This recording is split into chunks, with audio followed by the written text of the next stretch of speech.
Namaskarams to all. Today is Swami Vivekananda Jayanthi, the birthday of Swami Vivekananda according to the Gregorian calendar. This day is celebrated as National Youth Day in our country, and so on this occasion, let us examine the legacy of Swami Vivekananda on what he achieved and the path he paved for all of us to walk after. Any attempt at examining his legacy must start with Swami Vivekananda's own words on this.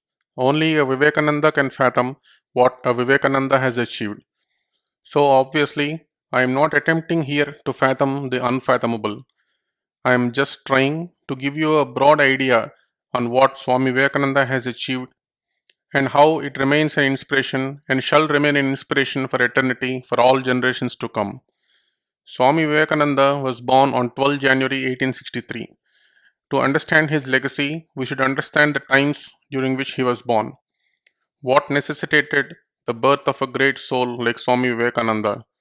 By the time Swami Vivekananda was born, Indians were under centuries of foreign rule, and that led to a wide pervasive slave mentality, where everything European, everything foreign was considered superior, and everything Indian was considered inferior.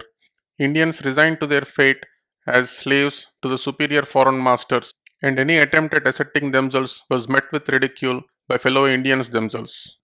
Into those troubled times of rock bottom self esteem was born Swami Vivekananda to rally Sanatana Dharma to the peak of its glory and lift up the dejected Indian psyche to the heights of pride and prestige as the worthy inheritors of an unparalleled Dharma. Under the guidance of Sri Ramakrishna Paramhamsa, who initiated Swami Vivekananda into the path of spirituality, Swami Vivekananda blossomed himself into a saint of unparalleled esteem. As a young Swami, he roamed along the length and breadth of India, and wherever he went, the events in his life that happened during this time speak high of the effulgent radiance that glowed through him and the unopened doors that opened to him so easily. His followers included kings and the noblemen, peasants and common men, all alike. This he humbly dedicates and he says that it's all due to the grace of Sri Ramakrishna Paramhamsa, who is acting through him to restore world order towards Sanatana Dharma. When India was still under the foreign rule, Swami Vivekananda attends Parliament of Religions at Chicago, and from there he proclaims to all the world that he is speaking not as an individual but as a representative of the world's most ancient order of monks and the mother of all religions. On the world stage itself, he debunked the teaching that birth itself is a sin. He thundered for all to hear. It is sin, the worst possible sin, to call human a sinner. You are not sinners, you are the children of God. You, me, and every creation is the child of God, with a divine birthright to achieve anything your mind can fathom to imagine. Each soul is potentially divine, thundered the enlightened yogi, the one of the greatest Swamis ever born. When a realized soul, a Brahmagyani, speaks, it is not his wisdom, it's not his language, it's not his appearance, it's not his radiance that spells the audience. It is the Parabrahman, the all manifesting eternity, the all pervading supreme that speaks through him, that speaks through the chosen soul, that manifests into every individual, every listener, every seeker of spirituality. Everyone who heard Swamiji, who has seen Swamiji, felt their lives revolutionized towards a greater truth, towards a new light.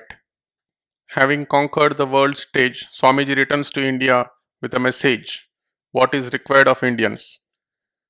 We need not strive to improvise the world. We need not strive to revolutionize the world. We need to strive to revolutionize ourselves. What we want is muscles of iron and nerves of steel. We have wept long enough. No more weeping, but stand on your feet and be men. It is man-making theories that we want. It is man-making education all round that we want. What he wanted out of people is men and women of muscles of iron and nerves of steel. He repeatedly said, if a country were to have a few hundreds of people of these qualities, that country will be revolutionized to become the greatest country on this earth. And not stopping at inspiring the people of his times, he wanted his message to last forever, and towards that end he established Ramakrishna Mission, after his guru Ramakrishna Paramahamsa. And through Ramakrishna Mission, the legacy continues, the inspiration continues, the great work continues. Many men and women in hundreds and thousands and millions are inspired and will continue to be inspired to inspire others to carry the jyoti of Sanatana Dharma, to pass the baton to the next generation with unprecedented glory, with ever increasing intensity. So, Swami Vivekananda is not a person, he is an idea, he is a concept, he is a thought. His message: teach yourself, teach everyone his real nature, call upon the sleeping soul and see how it awakes. Power will come, glory will come, goodness will come, purity will come, and everything that is excellent will come when the sleeping soul is roused to self conscious activity. He wanted the soul to be awakened in every individual. Each soul is potentially divine, as he thundered, and every one, he said, must strive to attain the divinity that is his birthright.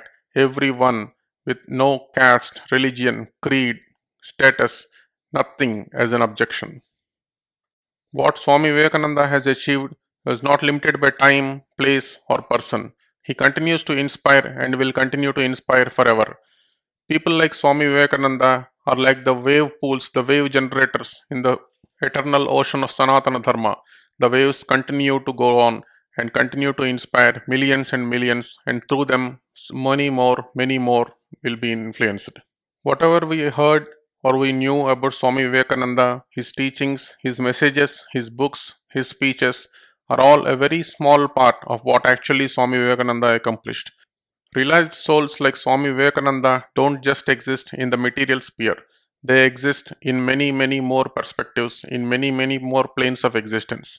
When Swami Vivekananda said, thoughts are powerful, words are secondary, thoughts radiate faster and deeper than you can imagine, he was speaking of himself, of how he was influencing the thoughts of millions and millions who are not in direct contact with him in the material plane of existence. Like Sri Ramakrishna Paramahamsa said, powerful magnets attract all the iron pieces towards themselves. Likewise, Swami Vivekananda, a powerful spiritual soul, can attract millions and millions of seekers, seekers of truth, seekers of spirituality, seekers who strive to redeem themselves and the society. So, on this birth anniversary of Swami Vivekananda, let us take a pledge to elevate ourselves, our families, our society, our nation towards greater heights of humanity, integrity, and spirituality, to make this world a better place to live in, not only for human beings, for all other creation, for all other living beings. Only a Vivekananda can fathom what a Vivekananda has achieved. Happy National Youth Day.